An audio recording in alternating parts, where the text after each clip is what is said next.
کہ حتی اذا فتحت یاجوج و ماجوج وہم من کل حدب ینسلون، جب یاجوج اور ماجوج کھول دیے جائیں گے اور ہر اونچائی سے پھسلتے ہوئے چلے آئیں گے ان کے لشکر کے لشکر، واقترب الوعد الحق، اس وقت وہ سچا وعدہ بالکل قریب آ گیا۔ فَإِذَا هِيَ شَاخِصَةٌ أَبْصَارُ الَّذِينَ كَفَرُوا، اور اس وقت کافروں کی نگاہیں ٹکی رہ جائیں گی کسی ایک جگہ کے اوپر، جیسے کہ کبھی خوف ہوتا ہے انسان پر تاریخ تو آنکھیں پھٹی کی پھٹی رہ جائیں، کسی ایک جگہ ٹکی بن جاتی ہے، ٹنگی ہوئی ہو جائیں گی آنکھیں ان کی، یعنی گویا کہ کسی ایک طرف نگاہ جو ہے جم گئی ہے، آنکھیں پترا گئی ہیں خوف کی وجہ سے۔ فَإِذَا هِيَ شَاخِصَةٌ أَبْصَارُ الَّذِينَ كَفَرُوا يَا وَيْلَنَا قَدْ كُنَّا فِي غَفْلَةٍ مِّنْ هَٰذَا بَلْ كُنَّا ظَالِمِينَ، آئے ہماری شامت، وہ کہیں گے ہم تو ان چیزوں سے غافل ہی رہے، غفلت میں پڑے رہے، بلکہ ہم ظالم تھے، ہم نے اپنے اوپر ظلم کیا، ہمیں تو یہ چیزیں بتائی گئی تھی، ہم نے ان کی طرف توجہ نہیں کی، محمد رسول اللہ نے سارے حقائق کھول دیے تھے،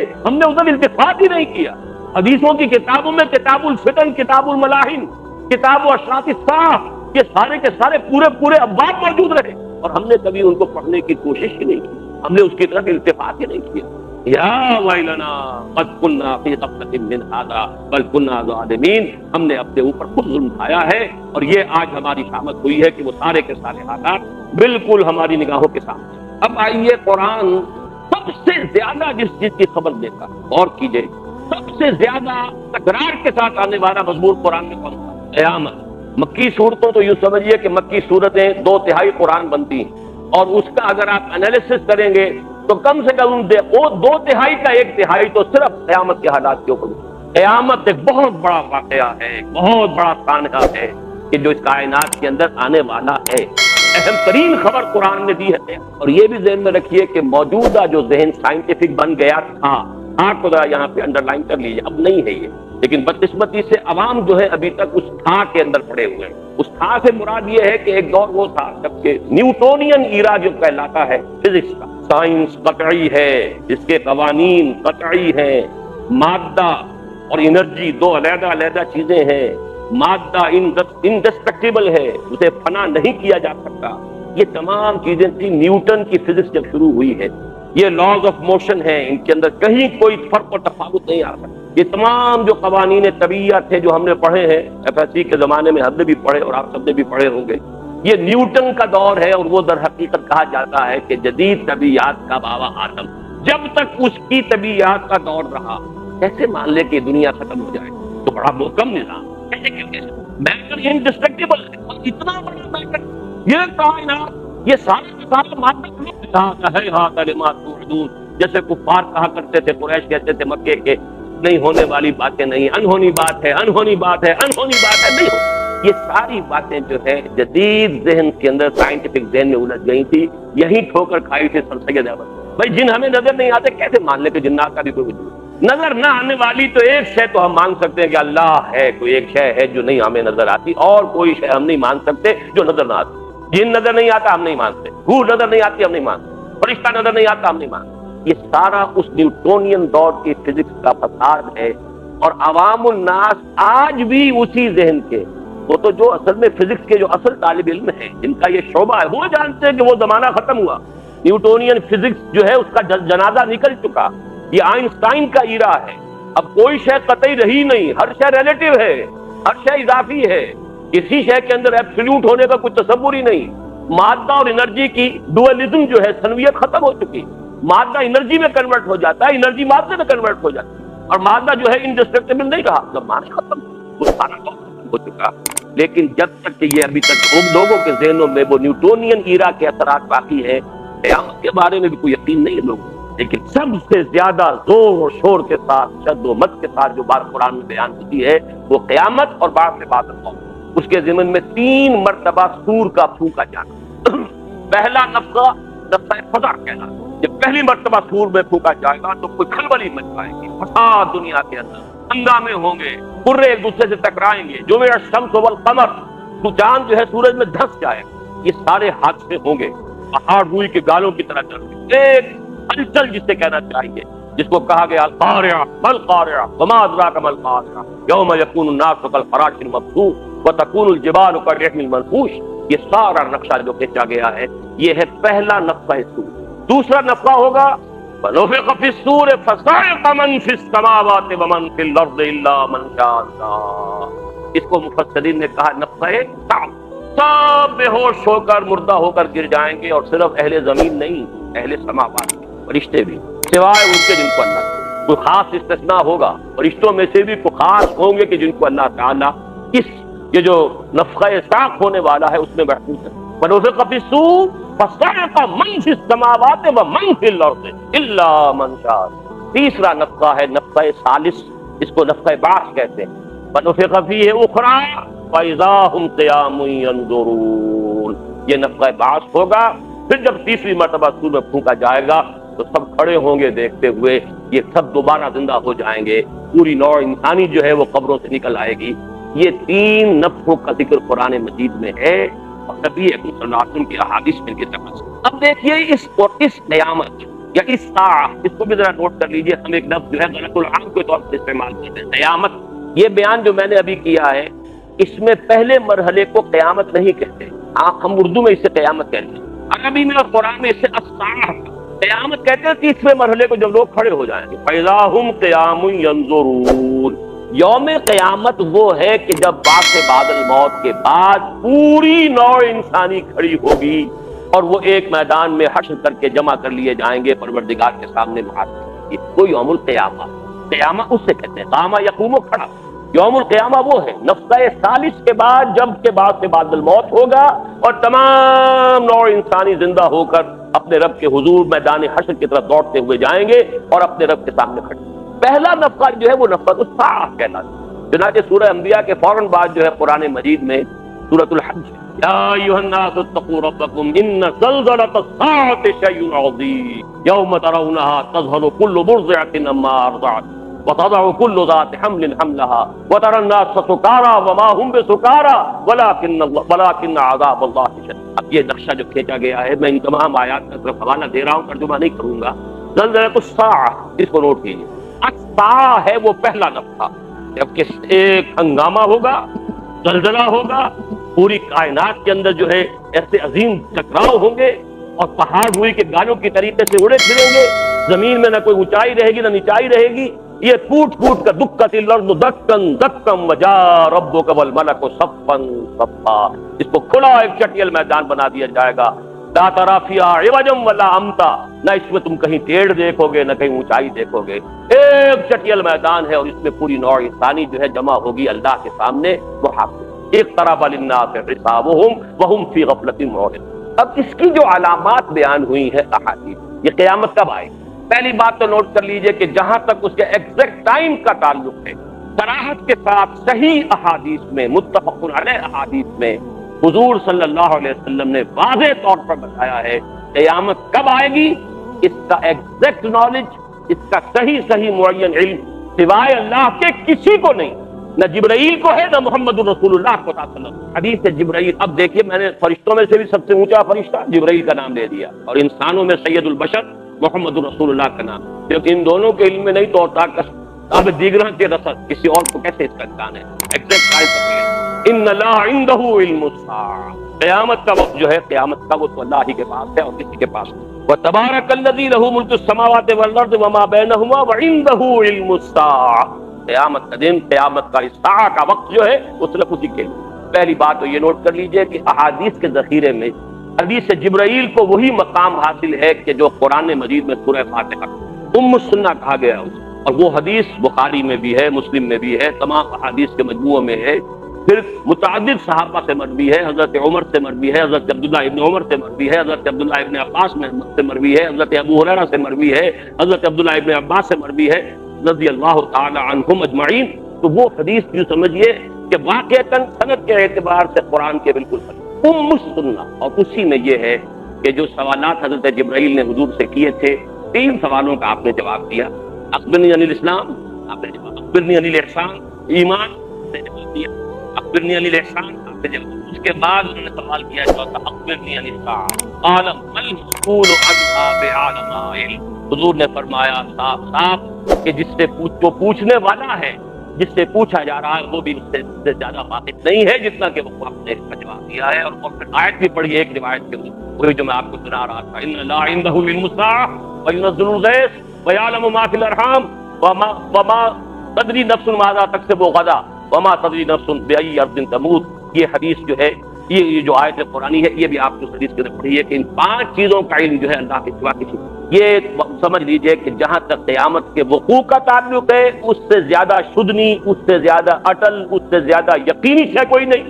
لیکن جہاں تک اس کے عین وقوع کے وقت کا تعلق ہے اس کا علم اللہ کے سوا کسی. البتہ اس کی علامات, ان علامات میں سب سے پہلی علامت, یہ نوٹ کیجئے, خود حضور صلی اللہ علیہ وسلم نے اپنی بعثت کو قرار دیا. میں 2 حدیثیں آپ کو سنا رہا ہوں, متفق علیہ روایت ہے, بخاری اور مسلم دونوں میں موجود ہے. حضرت انس رضی اللہ تعالیٰ عنہ سے مروی ہے, آپ نے فرمایا بعثت انا والساعۃ کہاتین, میں جو مبعوث کیا گیا ہوں, میں جو رسول بنا کر بھیجا گیا ہوں, میں اور قیامت ایسے ہیں. آپ نے اپنی 2 انگلیوں کو جوڑ دی, یہ سبابہ اشارہ کرنے والی انگلی اور درمیانے کہاتین, جس طرح یہ دونوں جڑی ہوئی ہیں بالکل میری بعثت اور قیامت کے آپس. اب اس کی ایک تعویل ہے, وہ یہ ہے کہ میرے اور قیامت کے درمیان کوئی اور نبی نہیں. انا آخر المرسلین وانتم آخر الامم, اب میں آخری رسول ہوں اور تم آخری امت. میرے اور قیامت کے درمیان کوئی فصل نہیں ہے. گویا کہ میری نبوت اور میری امت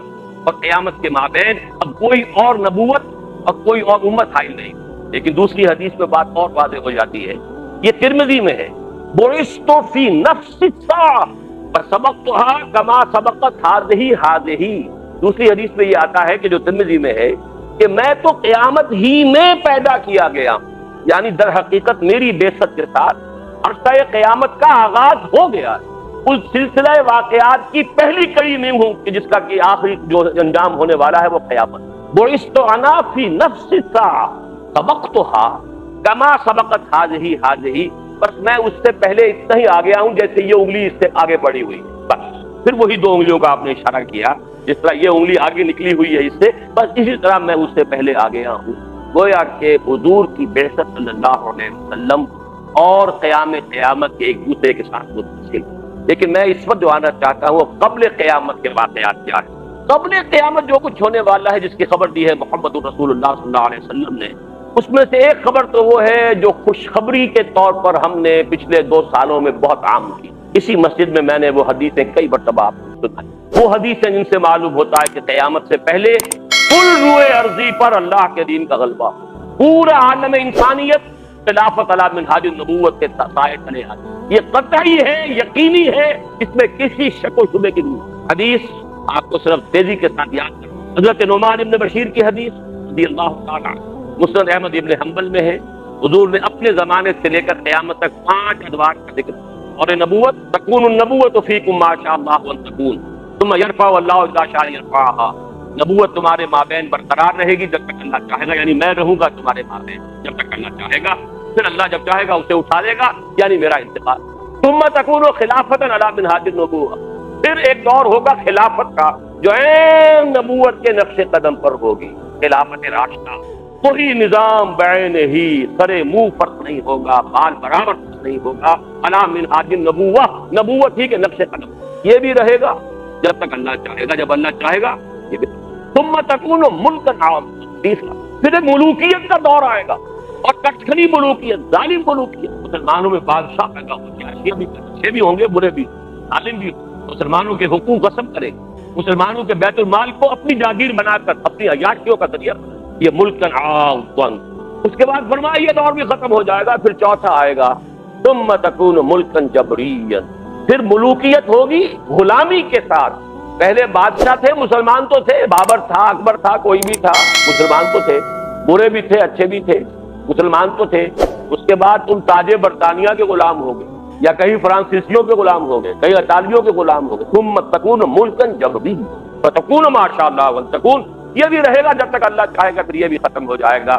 پھر آخری دور فرمایا ثم تکون خلافت علی منہاج النبوۃ, پھر نبوت کے نقش قدم پر خلافت کا نظام. یہ 5واں دور آ کر ابھی چوتھے دور کے ہم درمیان میں پہنچے. کئی مرتبہ میں واضح کر چکا ہوں, زیادہ وقت نہیں کرنا چاہتا.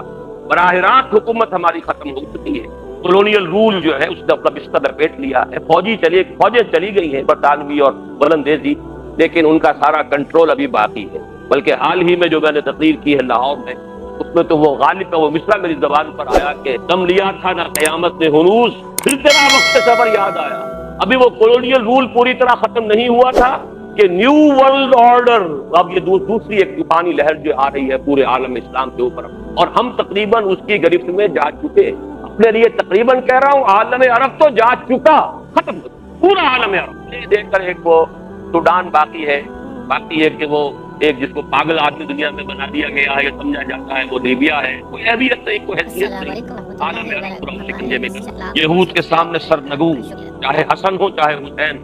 اتنی بڑی بدقسمتی ہے ہماری، یہ دو نام حسنین رضی اللہ تعالی عنہما، چاہے حسن چاہے حسین، اور دونوں کو دونوں اسرائیلیوں کے سامنے سر. بہرحال عالم عرب گیا، یہ دوسرا جو پندہ آ رہا ہے. لیکن جو خبر ہے اچھی وہ یہ ہے، خوشخبری یہ ہے کہ بہرحال یہ دور کا رہے گا.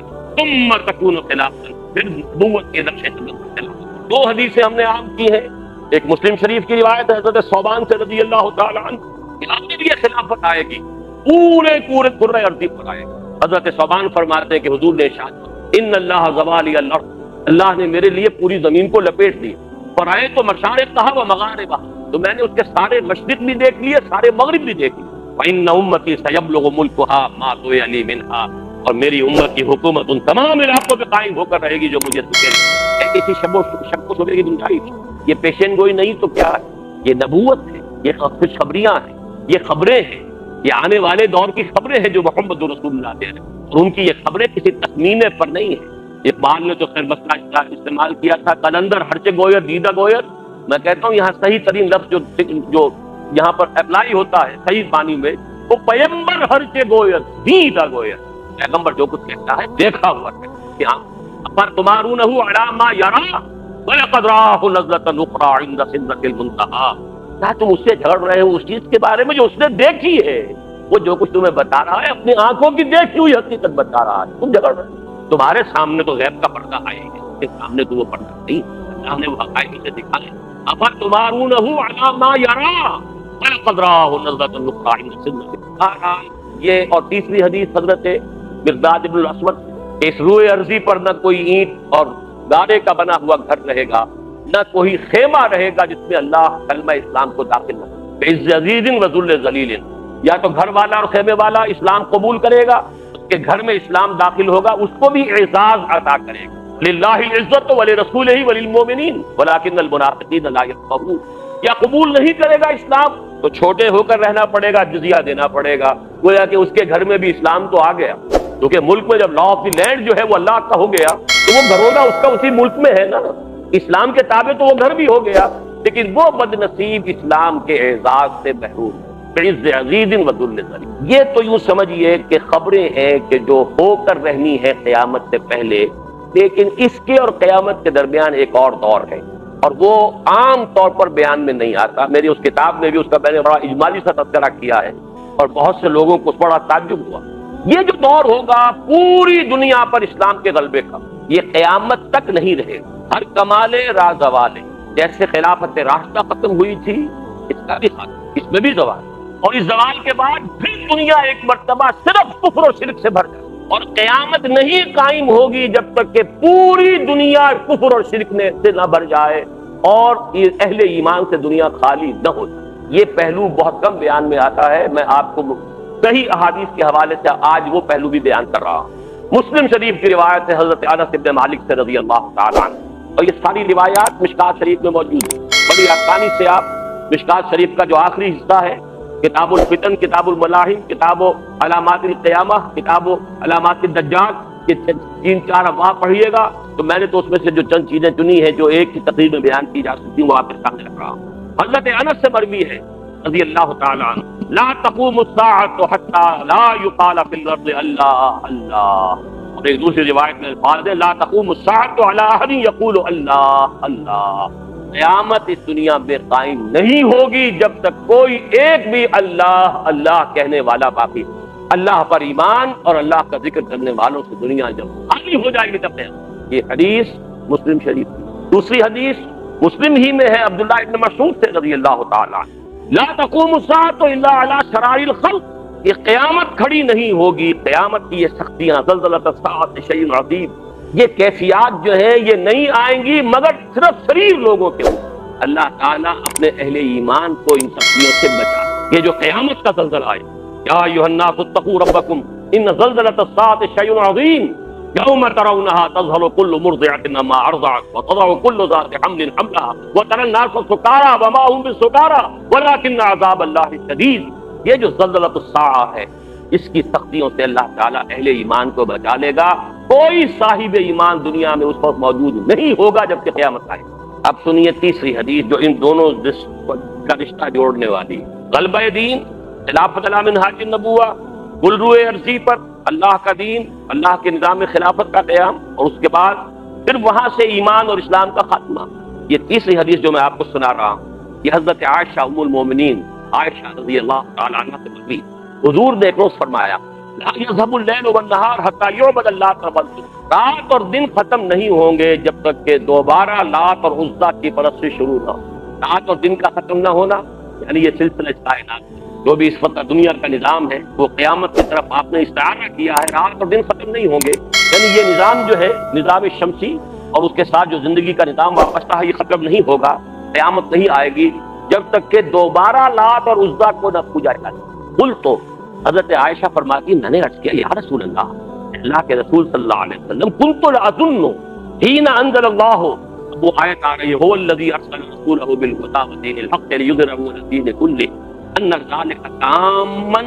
حضرت عائشہ عرض کرتی ہیں حضور میں تو یہ سمجھی تھی کہ جب یہ آیت نازل ہوئی کہ وہی ہے اللہ جس نے بھیجا اپنے رسول کو صلی اللہ علیہ وسلم الہدی اور دین حق دے کر تاکہ وہ غالب کر دے کل کے کل دین پر، میرا تو گمان یہ تھا کہ اس کے بعد یہ کیفیت رہے گی ہمیشہ ہمیشہ، یہ کیفیت کبھی ختم نہیں ہوگی، اللہ کا دین جو غالب ہوگا تو غالب رہے گا تا قیام قیامت۔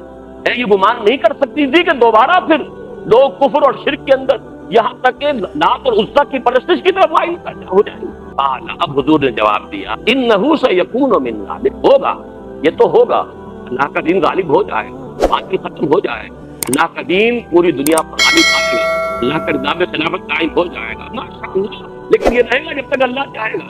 ثم یبعث اللہ ریحا طیبۃ، پھر اللہ تعالیٰ ایک بڑی ہی خوشگوار ہوا چلائے گا۔ نوٹ کیجیے الفاظ، ریحا طیبۃ، بڑی خوشگوار خوش آئند ہوا چلائے گا۔ فتوفى كل من كان في قلبه مثقال حبة من خردل من ایمان، اس سے کہ انتقال ہو جائے گا، موت واقع ہو جائے گی ہر اس انسان کی جس کے دل میں ذرہ برابر رائی کے دانے کے برابر بھی ایمان ہوگا۔ فَيَبْقَى مَنْ لَا خَيْرَ فِيهِ، پھر زمین میں وہی لوگ رہ جائیں گے جن میں کوئی خیر نہیں۔ فَيَرْجِعُونَ إِلَىٰ دِينِ آبَائِهِمْ، اور وہ پھر اپنے آباء و اجداد پچھلے ان کے دین کی طرف لوٹ۔ اس سے معلوم ہوا کہ قیامت کے قائم ہونے سے قبل اور اللہ کے دین کے غلبے کے بعد اللہ تعالیٰ کی طرف سے معجزانہ خرق عادت طور جیسے قیامت آئے گی تب بھی تو قرے ایک دوسرے سے ٹکرائیں گے، جب ایسے بڑے بڑے ہو سکتے زلزلہ تو سا ہو سکتا ہے، تو یہ بھی اللہ کی طرف سے کوئی بعید تو نہیں اس کی قدرت سے کہ کوئی ایسی ہوا چلے گی جس سے صاحب ایمان جو ہے وہ موت کی نیند سو جائے۔ کہ قیامت کا وہ زلزلہ جو ہے اس کی سختیوں سے اللہ یہیں سے بچاتا ہے۔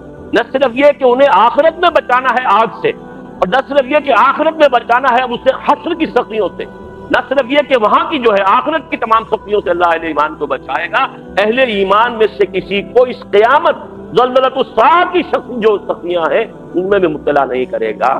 ثم یبعث اللہ ریحا طیبۃ فیتوفی کل من کان فی قلبہ مثقال حبۃ من خردل من ایمان وَيَبْقَى مَنْ لَا خَيْرَ فِيهِ، پھر وہی لوگ رہ جائیں گے جن میں کوئی خیر نہیں ہوگا۔